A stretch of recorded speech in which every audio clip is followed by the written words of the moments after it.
Our whole story starts with this guy, Albert Einstein. Albert Einstein is famous back in 1905 for two things: his amazing hairstyle and the most famous equation probably in the whole of science, E equals mc squared. Here E stands for energy, m stands for mass, and c stands for the speed of light. How did he actually come up with this? People were trying to explain light being a longitudinal wave. The concept of a luminiferous ether came up. But in 1905, an unknown clerk in the Swiss office said that the whole idea of ether was unnecessary if one decided to abandon the idea of absolute time. What is going on? What's happening? Absolute what? There was an agreement up until Einstein that time is absolute. Time measured by two different clocks with two different people at two different places will still be measured the same.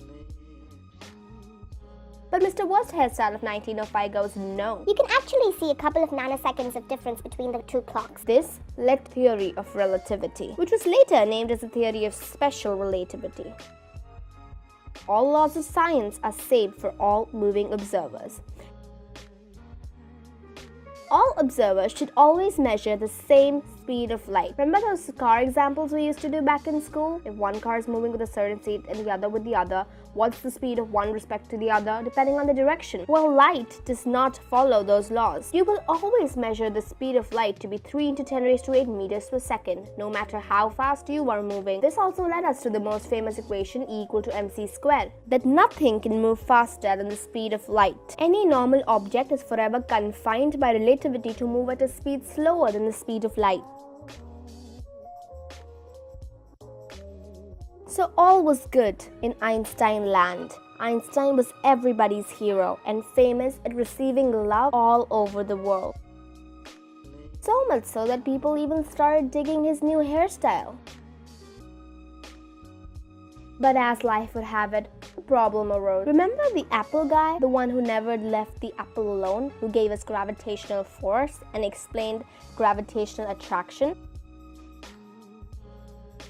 Newton. Remember him? Well, he told us that if we have two bodies, A and B, both of these bodies attract each other with a gravitational force.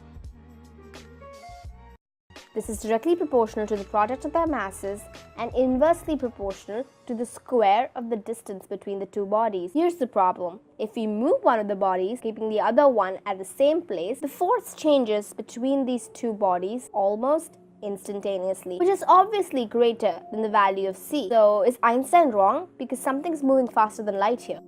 Or is Newton wrong? Einstein pondered over this problem. He was so frustrated that it took him 10 years to actually come up with a solution.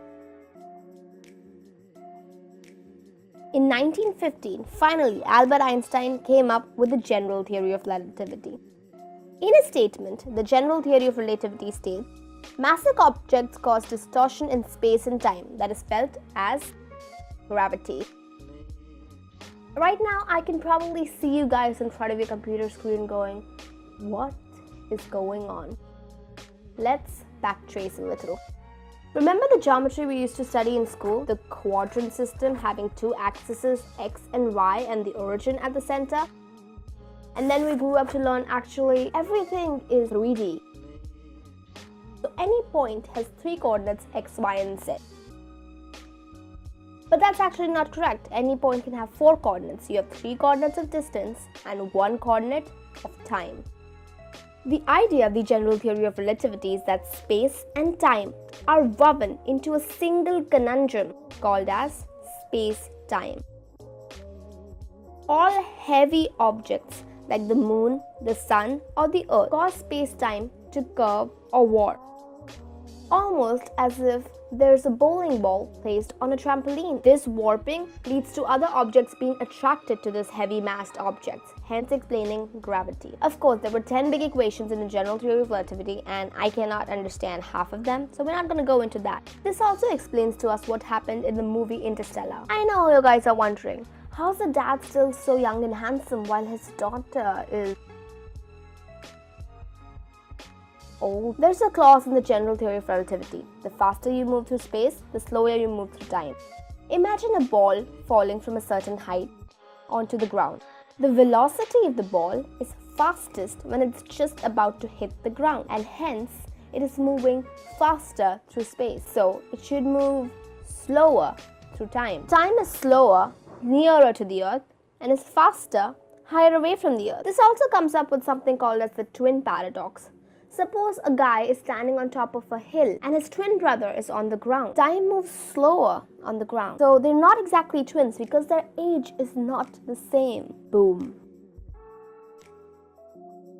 That is it for the special and general theory of relativity.